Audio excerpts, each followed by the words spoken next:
If you are stuck on how to elevate your career and your everyday work leaves you feeling exhausted and disappointed, this podcast is for you. You're listening to Work Liberated, the intersection between personal transformation and career empowerment.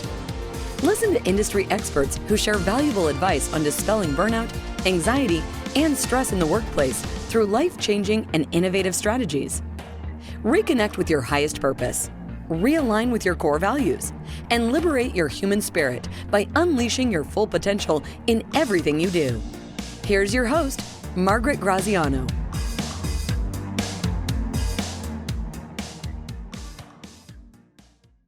Hello, good afternoon. Welcome to Work Liberated. And today I have my dear friend and guest, Serena Fennell, and she is the author of a book called A Journey of Wholeness. A Journey of Wholeness. And what is a Journey of Wholeness? A journey of wholeness is when you realize that you're wanting to get outside of yourself. And that sounds really strange. What does that mean, get outside of yourself? That you're not actually connected to being whole. That you see your wellness as, once I get this, I'll be whole. Once I get that, I'll be whole. And you never actually get present to right now being whole. Yeah. Good. Okay. And so in the spirit of the world of work, people are working. We know there's many, many, many people who are stressed out beyond anything they've ever experienced at work. There's something called the mass reevaluation or the mass resignation.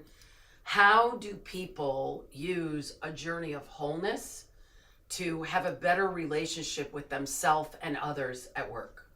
So the people that experience their wholeness and are oriented towards their wholeness, those are the people that seem to have that charisma. When you are around somebody and you just feel good and you want to be around them, a lot of times that is a person who has taken the journey. They might not have the easiest life, but they've learned from their life and they've taken that information and gathered it and are well with all of it. They're no longer these separate parts of themselves that are trying to get something. They're experiencing their wholeness. And they have stepped away from that thing that I was talking about earlier that is trying to get outside, and they know they can find the solutions. So give me an example. So yesterday we did a retreat with a lovely client. They're an architecture firm in San Jose, and they're having a lot of trouble communicating. Very stressed with deadlines, lots of mistakes, problems during the transition. And each person in that group told us that they go home exhausted at the end of the day just from working with all these other people who, by the way, they really like. Yeah. So why does that happen? Yeah, so with that, there's multiple questions within that. Yeah. So the first one is, you're with a great group of people, you're not really blaming anybody outside of yourself, so it's not like they're wrong. But you do think it's the environment and not yourself.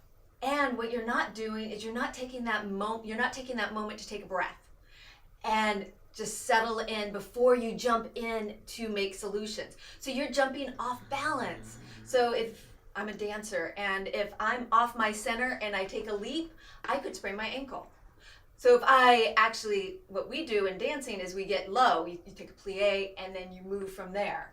So you're on your own center. And if you're off your own center, you're operating just a little bit off. So if the entire group is operating from the state of being just a little bit off, there you go. You've created that environment. That's really good. So if I'm at work and I'm experiencing a great amount of stress, and I'm in the stress, so I'm in the noise and in the hyperventilation, I'm not grounded, I'm not centered, and I'm a receptor for all of that other mischief or noise or stress.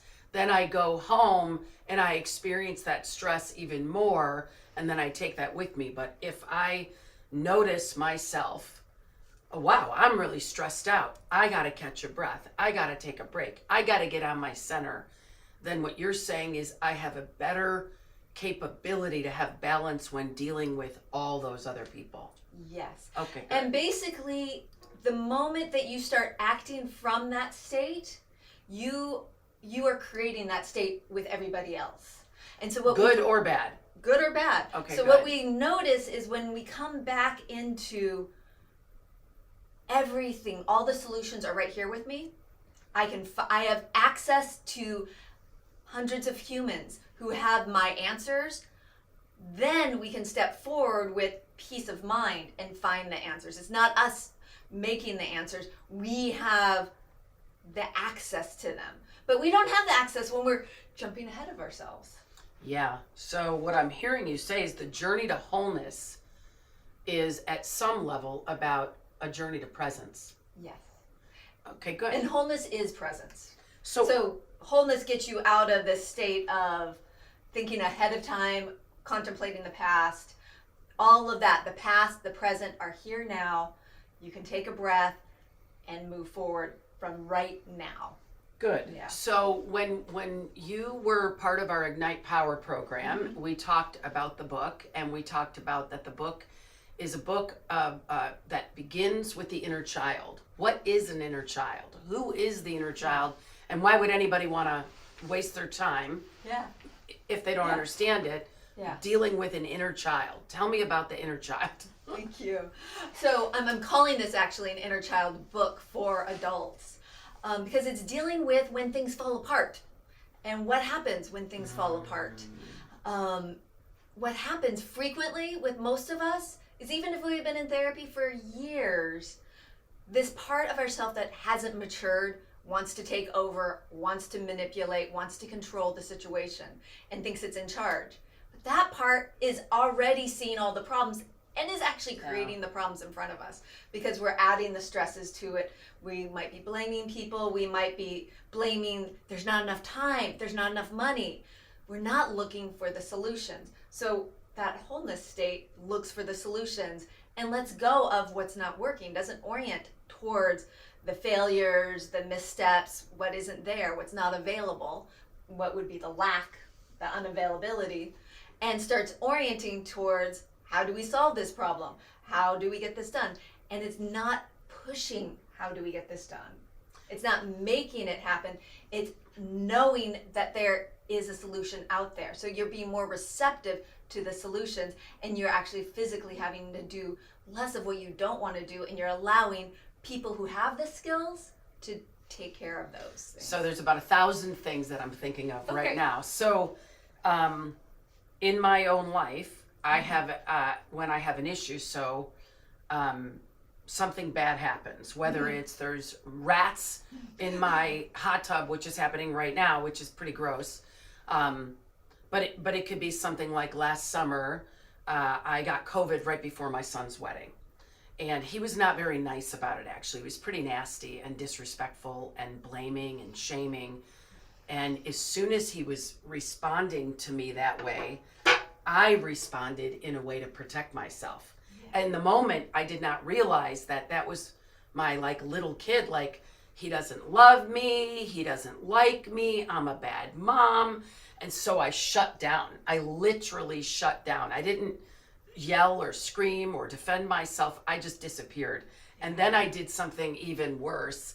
I shut him off of social media so I didn't have to see him or hear from him to protect myself. I didn't realize that that was like a whole inner child experience until 3 months later when I did something called the Hoffman process. And in the Hoffman process, they have you look at all your patterns. Do you have victim patterns, which you talked about? Somebody's doing something to me. Or do I have martyr patterns, like, oh, I have to do all this work? Or do I have blaming patterns? You guys are terrible people, or you guys are jerks, or why is this happening? So all these patterns that we have, it seems like, and tell me if I'm right, they're remnants of the inner child that didn't grow up. Yes. So we matured, but we didn't mature in saying, how do I deal with rejection, stress, disappointment, upset, exhaustion, all of it. Yeah, so all of that Yes, and that would be what I would call your wounded inner child. Mm-hmm. The beautiful thing also is, as adults, we need to play. Yeah. We need to go and recreate. We need to get out there and enjoy ourselves out in the world. And even in the office setting, when you have that lightness feeling, creativity starts flowing. New ways of doing something come up. We could also refer to that as the inner child. And so it's not that the inner child is bad. There's so much creativity that comes from that state of innocence, that state of possibility that we don't have when we are strategizing. We want to bring some of that creativity into our strategizing, and that's what I call our state of wholeness, when we allow all of those parts of ourselves to work together, and we find the skilled parts, and we notice the wounded parts, and we take time and we pause when that comes up versus react. So we step away from reacting. And that's why I did it as an inner child book. It's literally illustrated. It takes you into the state, like you can literally pretend like you're in a parent's arm, you're reparenting yourself. And looking at the art in it, we found a beautiful artist to illustrate the story. And then you're walking yourself in, and it goes deeper. It's not going into your conscious mind, it's going into your subconscious mind. All right, so hold. You're so excited, which is awesome. Yeah. As you're talking, I'm literally reliving the last 3 days. I said we did a retreat. Well, the whole retreat is about having a team work as a high performance, innovative, healthy human system. Yeah. And I would say a third of the retreat is dealing with everything that's in our way. All of our resistance, all of our stress at work, all of the dysfunction. But then there's another third of the retreat. We do ropes, we do low ropes, high ropes. We give them games to play and brain teasers. And one of the people said in the debrief last night is it was so fun to play with my team. And so I did not know I was doing it, but it looks like I'm with people, leading them through growing up their wounded self or their reactive self at work, and then also tapping into, turning on, and tuning into their play part, which creates innovation. It's like the mother of innovation. And they did come up with really good ideas of what they need to do to bring their organization forward. So given this is a work-liberated podcast, how does a person know that they need to, it might be time to tap in to that part of themselves that forgot how to play, that part of themselves that is reactive and always defending themselves at work and having a hard time maybe working with other people? How does somebody know, wow, I might want to pick up Serena's book, or I might want to explore this thing called inner child? What are some signs that it's time, that the doorway might be open for this? So thank you for that. It's going to be different for everybody. One of the biggest things that you're going to notice is either you're beating yourself up and you are putting a lot of pressure on yourself and taking on the world. That is a great time to realize maybe I need to give myself a little bit of break, a little space. So if martyrdom, if you feel like a martyr, you feel like you're giving too much, doing too much, that might be one sign. Yes. And this kind of goes along with martyrdom. Nobody's doing anything right. Everybody should be doing things different. Timing is off. So hold on one second. Okay. So we call everybody's doing something wrong, we call that the villain. Yeah. Nobody's good enough. I can't trust anybody. These people are stupid. I need to work with smarter people. It's like just impatient. We heard a lot of that yesterday. Impatient. I'll just do it myself. I'm the smartest one in the room. They can't do it right. And there's people that actually go through work that way. And they become very aggressive. So if you find yourself being super aggressive or super impatient, when else? Another time is when you're just realizing that you're no longer engaged, that you've lost some of your own spark. Like what have you lost inside of yourself? So just contemplating this story, I don't want to say that it cures everything, but it brings you back to you. We all need to come back to ourselves. And as adults, we've stopped that. Good. So when you've lost the passion, you've lost, as you were saying that, I'm thinking, you've lost that love and feeling for yourself even, for your work, for what your craft is, or you're finding yourself just separate, disengaged from life, going through the motions. So we've got victim. Did we talk about victim? We talked about villain. Yes. We talked about martyr. Actually, we didn't talk about victim. We talked about martyr. We talked about villain. We talked about disengaged.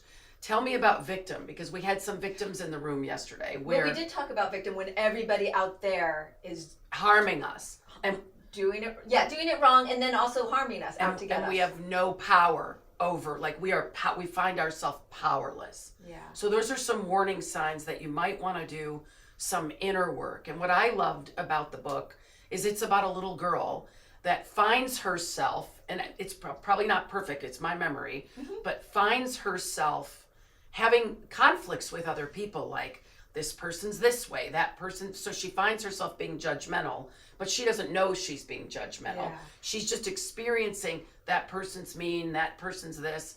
And then she goes in and says, wait, I might be those things. Yeah. And then she picks up the pieces for all her fragments and experience like peace of mind, happiness, joy.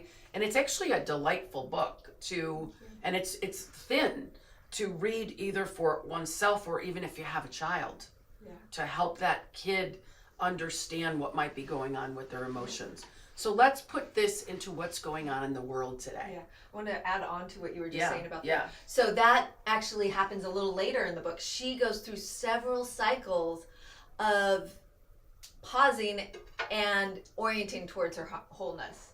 So it's constantly coming back to how do I start being kind to myself? Because usually what's happening, if we're pointing anywhere else, we've definitely done some disconnecting from ourselves. So she starts reconnecting from herself. And at a certain point, she actually steps away from the whole journey. And that's part of it, is just realizing on the path, we're going to be on every different level of the path. So let's look at the path right now. When we look outside of this studio that we're in and outside of our lives, this is a really tumultuous time in our country, in the world, in organizations. What's going on? I know that's a big question, but what, and what, in your opinion, you wrote the book to help people, what's going on and why do people need it now? Yeah. Well, one thing I hear about this time right now is that it's scary. But another component I'm hearing is it's calling people to rise up. And we are polarizing more than we ever have. But we're also, I'm finding, in a lot of the circles around me, we're also coming together tighter than we've ever come together. We're having to trust in each other. We're having to find that. So this time is really testing us. Are we going to polarize, and are we going to just point fingers at all those people who are doing it, quote, wrong, who are different? We can have all the judgment words that we want to say on any side. Are we going to buy into that? Or are we going to step into finding solutions? Are we going to find ways to interact with each other that cultivate kindness, that add that charisma of inspiration for solutions that weren't seen when we were in that stuck tight spot? Yeah, so it's like, and again, because it's a work podcast, but like a team that is separating from each other, working in silos, that would be similar to polarization. Like, I don't agree with the way you do things, but then when the team comes together and says, no, we're one, we are one team, and then we can tap into the collective intelligence way beyond my wisdom, but my wisdom, your wisdom, her wisdom, his wisdom. And with that, there's usually at least one or two strong values that everybody's going to hold. Yeah. And that is what would be you'd be orienting within your wholeness. Because you take one value and it's going to start, like if you take kindness, you've got love in there, but then you've also got, it's very kind to be productive. Yeah. It's very kind Yeah. to set clarity so people know what rules are happening. Yeah. So all those things end up feeding each other in those values. Yeah, and so what we noticed in the deep alignment workshop is at the very end when they came together and they sat in a circle. We start in a circle, we end in a circle. Not a tribal circle, but kind of. And everybody kind of, I am complete when they're done. But what people said over and over again is they got to know each other at a deeper level. And some of these people have worked together for 10 years and 8 years. And then there was a few new people who never felt connected because it's a remote work environment. And so they never felt connected. And one of the words that kept coming up yesterday was community, was synergy. It came up in the last 3 days, probably 16 times. And on the 7 levels of effectiveness, the lowest level is hopelessness, despair, which is what people often feel when they're alone. They're solving problems alone, they're working alone, or even in a sea of people, they feel alone. And then synchronicity or synergy is what people feel when they come together and they accomplish something that they couldn't have accomplished. And when you talk about your journey to wholeness, I look at when people are under stress, when they are feeling desperate or lonely or frustrated or anxious, they're at the low level of effectiveness. And I would call that fragmented. Yes. And in our workshop, we call it Ignite Culture. We say that people are more fragmented and fragile than ever before. And as leaders, we need to understand that people are fragmented. So how do we bring them to courage and engagement and innovation and synchronicity? And it sounds like what you're saying, and many of our other guests, but you're saying it very differently. So keep saying it because it's working. Thank you. You're saying they have to connect with their inner self, or they get to. And then when they're more connected inside, they can be connected outside. Yeah. And with the book in particular, taking a step back from the task-orientedness of life and looking at beautiful images, taking that moment. Outside of that book, taking moments to get into nature. I know Madge is so good at this, is having that commitment to expanding our awareness with art, with nature, with those things that, yes, we're here to serve our purpose and our mission through work, but the rest of our life also feeds it. So our family feeds it. Our connection with nature and community, all of that is feeding into what you're creating at work. So from a neuroscience perspective, there's 2 networks in our brain. There's a task positive network, and that's, I got to get this report done, or I have to do this podcast, or I have to send that email, or I have to clean the rats out of the hot tub. When the task network is high, what people might not know is the default network is low. It's like a teeter-totter or like a camera. And when the aperture of task is wide open, you can be very, very focused and very, very productive.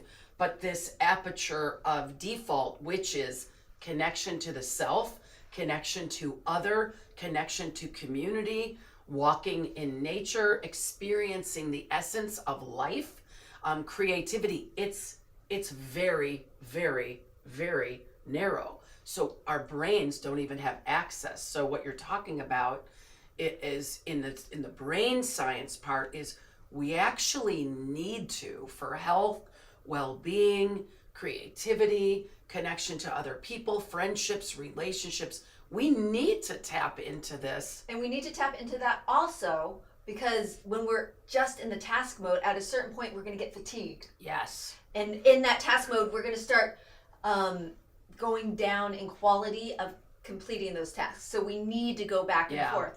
And if we don't allow ourselves, if we constantly are on that, we're going to start seeing our family suffering, performance suffering, all the performance suffering. So it's not just we need one or the other. It's that they feed each other. That we need the teeter-totter to move up and down. Yeah. So I was I flew to Canada a week and a half ago, and I was a late flight. There was an issue at the airport. Accidentally we checked a box that said I was experiencing COVID symptoms. So I was like an hour in that line, and then I barely made my flight. So by the time I got to the hotel, I was fatigued, but I couldn't fall asleep. So I'm laying in bed and the brain is spinning. 3 a.m. I fell asleep. I woke up at 7. So that's 4 hours of sleep. And best recommendations are we need 7.5 on average sleep every night. It was the worst presentation I ever gave. I got horrible feedback. I didn't connect to the audience. And the partner that was with me, God love her, I love her. And she's like, don't worry, you were great, you were great, you were great. I said, but they don't think I was great. So it doesn't matter what you think. So we relaxed. We didn't work harder. We relaxed, we collaborated. We actually changed the presentation, added a lot more pictures, took away a third of the content, threw it away, deleted it. And the next day went back and we took people on a very narrow journey to the self and how they show up as leader. But it was that nighttime activities and getting to bed early and nurturing myself. And it was a classic case of putting too much work in, and then the performance suffers. And none of us want our performance to suffer.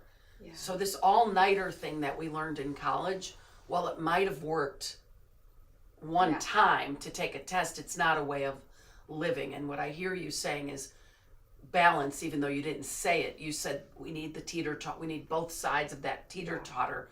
Consistently. We need to plan fun, play, ease, rest into our work activities. Yeah. And the other thing I'll say is when I coach clients specifically at the C-suite level, we'll tell them they need to put white space in their calendar, and they resist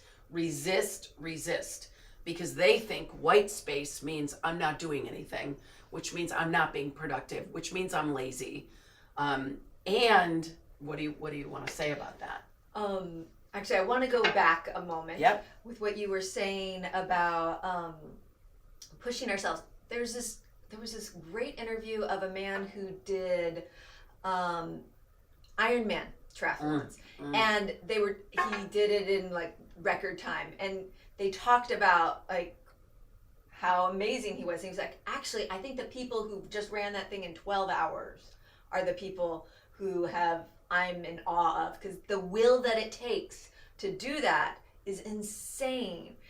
And him being able to do it in 4 hours, which seems insane to most of us, he's like, I'm programmed to do that. Like, I've put in the time outside of it, so I'm not wearing my body. My body is efficient. And when we give ourselves more of that open space time, we become more efficient at work. So we need to be doing the tasks regularly, but we also need to give ourselves the rest. Just like athletes need to really push their body, but they can't keep on pushing their body. They have to rest. Yeah, they have that recovery period. Yeah. So a lot of people refer to work-life balance, and I like work-life rhythm, so that you realize there's a downbeat, there's an upbeat, that you're constantly keeping that tempo. And in the corporate... I like that too. I'm going to take that. Yeah. Serena, work-life rhythm. Yeah, work-life. Because it's like, if you think of balance, that would mean you're stagnant. You're just staying on this one thing. You're never going up and down. And we were just talking about teeter-totter. It goes up and down, up and down. Yeah, I really like the rhythm. Yeah, so we want to take in those times. And that is part of our mission, is to create. And then we come forward with more charisma, more connection, more ease. More passion. More passion. More energy. And people enjoy being around us more, and we enjoy being around others more. So we want that. So tell me what inspired you to write this book in the first place. This is a funny story. So this actually came out of me about 20 years ago. And it happened when me and a friend were in a fight. We got in this fight, and then I left, and I chose not to engage in the fight anymore. And I went and wrote, and this story poured out of me. And from there, I looked at her, and I was just like, we're just two little kids. And I got that. And the other component was I'm highly dyslexic. So for me, editing is a big process. That was over 20 years ago. And I just last year realized, I think this is edited after over 20 years. And I talked to a friend, and she knew this amazing illustrator, and so I connected with Darren to illustrate it. That's great. That's great. Yeah. And if they want to get a copy of the book, where do they go? So right now I am getting ready, and probably by the time this is posted, we will be doing a Kickstart campaign, and we'll have a link somewhere to get on my mailing list, and you get on that mailing list and you'll know all about the Kickstart campaign, or if the campaign is done by the time you listen to this, you will know where to buy the book as So well. we'll have a link on the end of the podcast. Yeah, you Good. can just sign and up. maybe we'll have a pop-up right now, right Yeah. here, Yeah. right there, right by my hand. Yeah. Okay, so you were inspired because you had your own break-in relationship, Yeah. and you had an insight, like a Yeah. moment of clarity. Oh my gosh, we're just two little kids. Yeah. That's really great. That's wonderful. That's how the 3 principles started. Oh. Sid Banks was witnessing his wife and her mother bicker for like way too long, and he had an insight that it wasn't even them really bickering. It was like their lowest level of thinking Yes. that was doing that. And I'm also listening to Esther Hicks a lot, and she has these rampages about thinking and thinking about thinking and thinking about thinking and thinking about thinking, and it makes us crazy Yeah. unless our spirit's in a good place, our heart's in a good place, our head's in a good place. Our thinking probably will not be Yeah. in a good place. And when those are all in a good place, when we feel in alignment with that, we're infectious. Like people just want whatever we got going on, whatever that is. More people want to be in projects with us. More people want to be in whatever team we're in. We become that person versus that person. Yeah, and Yeah. we all have the capability of being both Yes. at any time. Oh, And it yeah. is a choice, but it doesn't always feel like a choice. It doesn't always feel like a choice. Okay, there's rats in the hot tub, and my sister's coming to town, and I can actually be cool about it. Yeah. We don't really need to be in the hot tub, and the rats aren't in my bed. But we can choose, like we can choose our response, and it doesn't always feel like that. So let me ask you, because of what I just said, and then I have more questions. What are some hacks, like quick and easy ways to go from that reactivity, the reactivity, to responsiveness or peace of mind? And I know you have lots of them, but The first one that came to mind is for anybody out here who's watched Byron Katie. Byron Katie. She has the work. First question: is it true? When you have stuff up, usually we're making up a story that has some falsehoods in it. Can we move through those falsehoods? Can we find out something that's deeper in the truth of So our story? I'm upset about something. I'm upset with my boss, which typically happens. I'm upset with my boss. The boss said something or did something that pissed me off or rubbed me the wrong way. And I have a thought about that. So you're Yes. saying the first thing is it true? Is it true? And you can, usually we mean the boss is a jerk, he's totally rude. So then you can think of 3 stories that go different than that. Boss had a hard day. Does The that boss bring it? is under a lot of stress. Yes. Yeah. So we can start pivoting what we're thinking about that other person. And then if you turn it inward and you go, oh God, I really messed up, I really fucked up. Okay, how do I get compassionate with that? Sometimes that for me is a lot harder when I'm thinking I did bad and I'm internalizing Yeah, it. good. So instead of we're- internalizing it, all of a sudden, how can I improve this? Oh, where does this shift happen? So let's slow a little bit. So I think the boss is a jerk, which everybody does. I mean, even yesterday at the retreat, the first day people walked in, the boss kind of was being a little bit of a jerk. She's exhausted. She's got health issues. She's got issues with her child. She's got issues with her family. Her sister is sick. The company's struggling right now. So the boss has a lot of reasons to be moody or upset. But if I say the boss is a jerk, is it true? most people will say, of course it's true. Yeah. So when you ask that question, is it true? Mm-hmm. How do you go deeper? I know she's got a script, and it doesn't need to be perfect because she's not on the podcast, No. but is it true? How do I know if I'm making up and I believe it's true, or if it's really true? Yeah. Well, it's kind of hard to, we're going to use that example. Yeah, the boss is a jerk. A jerk is subjective by its nature. So anything subjective doesn't necessarily land on truth because it depends on your perspective with it. Good. That's actually really good.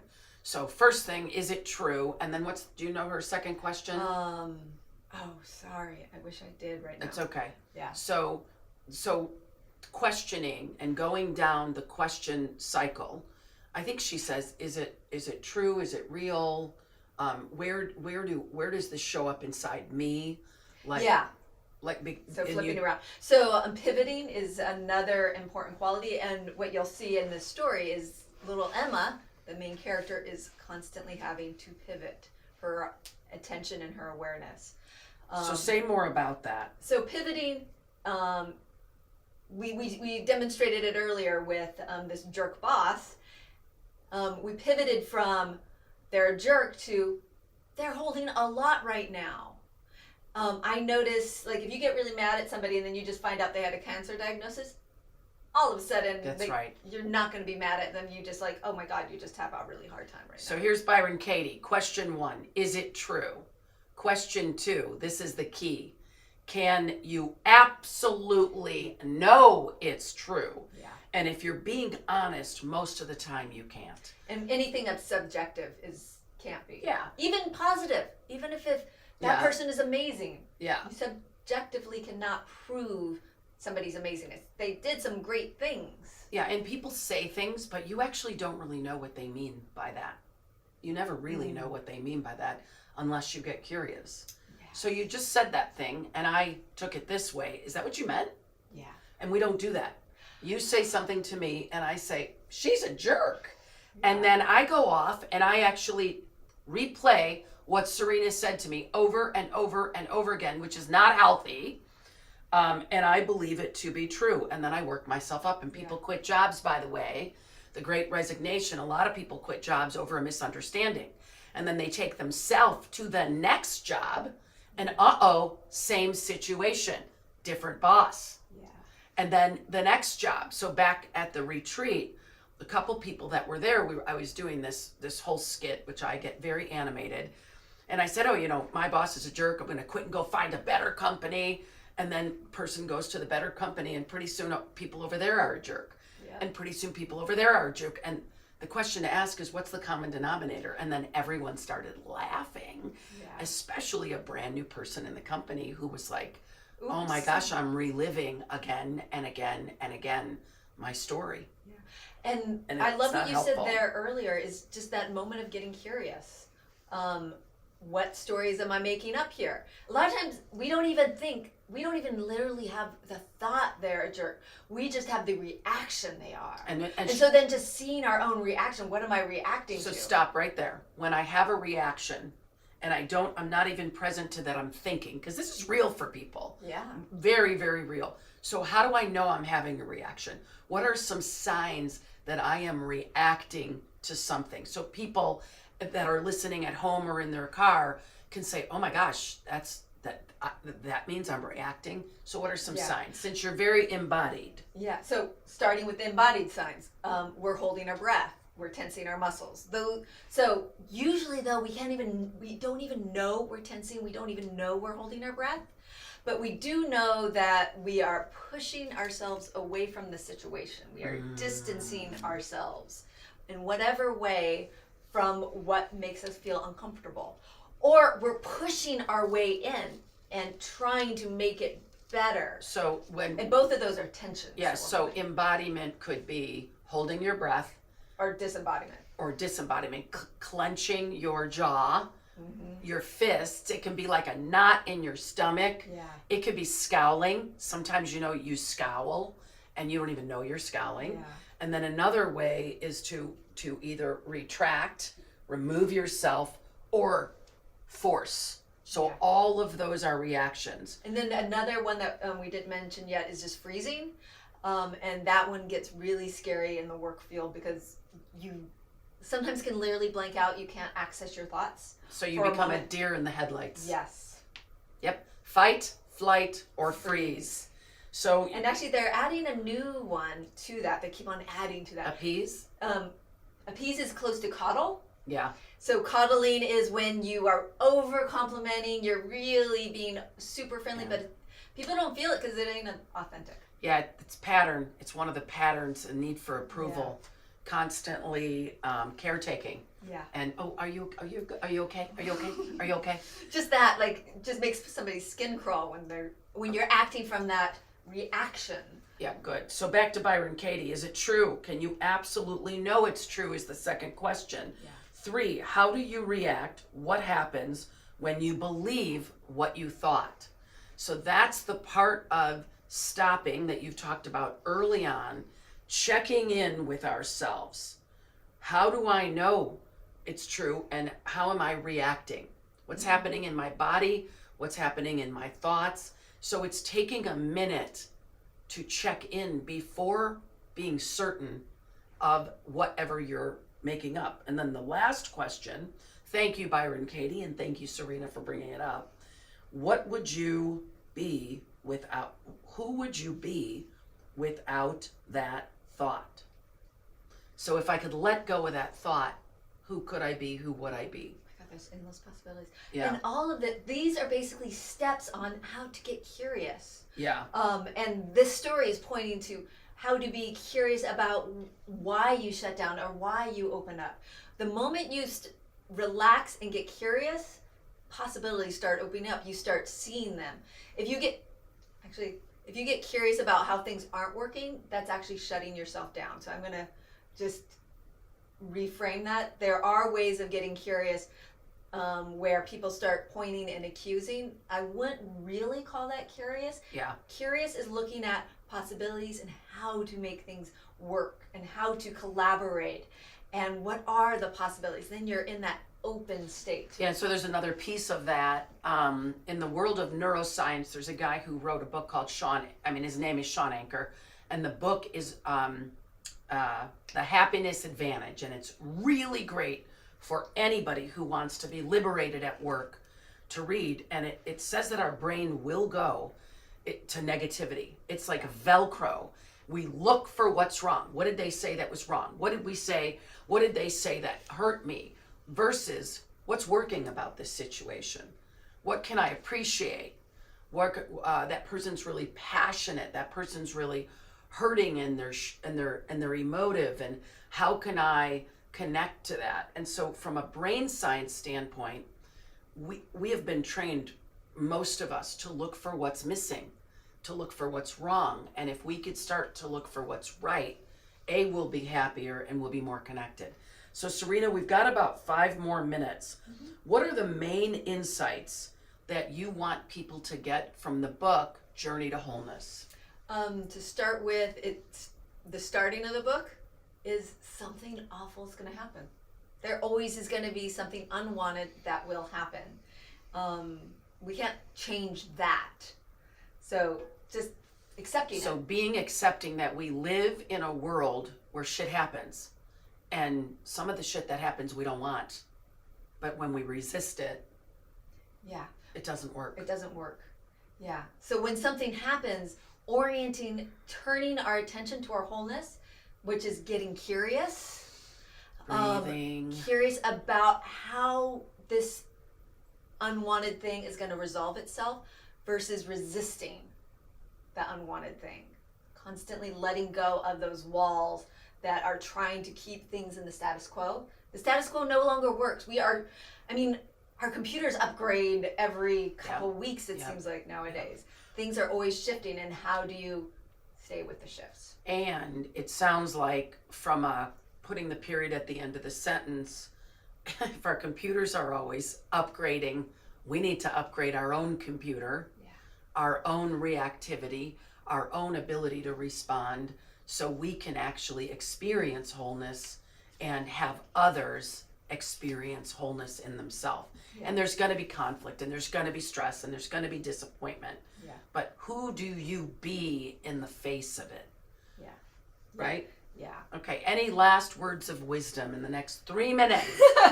So with that, the component of compassion for ourselves, which is not grandizing ourselves, it's not I am the best person in the world, it's connecting to ourselves and what our experience is. Once we're connected to ourselves and we're kind to ourselves, and we have that compassion, we can offer it to others, and then we can really become a team player from that state. Yeah, and for many people, when they make a mistake or they fail to do something or they forget, the first place they go is shame. And that is a very old conversation. Yeah. And when any human being is in shame and in agony, the natural response from childhood is to point and push out there. And as Serena said, when we point out there, the other 3 fingers are pointing back to us. Yeah. And so, I would say the last note is from that state of kindness and compassion, starting with ourselves and then starting to other people, we can put all the needs on the table and they can get met from that state of kindness, because it's inclusive. It's no longer pushing away and grandizing. It's now everybody has a place at the table. All the needs on the table can be met because everybody's looking for the solutions. Yeah, so it's really good. So this is where we started and ended our deep alignment. It's all about agreements. So once things are not working, the boss is not happy, and I'm not happy. Yeah. Okay, it's not working. How can I be part of the solution? What do you need from me so that you don't have to feel stressed out? And most nobody says that. Yeah. Almost nobody says that to the boss. They expect the boss to just kind of do it. We saw that shift happen in the last 3 days with this team. In the beginning, she was the one who needed to fix the problems. In the end, they said, no, she's not the one who needs to fix the problems. We are being paid to fix those problems. And then they came to agreements. And then they all were part of the solution. And it sounds like whether it's business or whether it's home or it's friendship or relationship, when we're whole, when we feel whole and complete, we can be a complete part of the solution. So thank you so much. Yeah, this was so fun. Do you have a website that you want people to go to? Yes, we'll hook Journey of Wholeness. Yeah. Actually, it's just right now it is a landing page to get on the mailing list and get all the information. The emails don't come out too often, so you don't have to worry about getting bombarded. You'll once a week at the most. Good. And we'll put it up on the thing. So thank you, Serena Fennell, and Journey to Wholeness.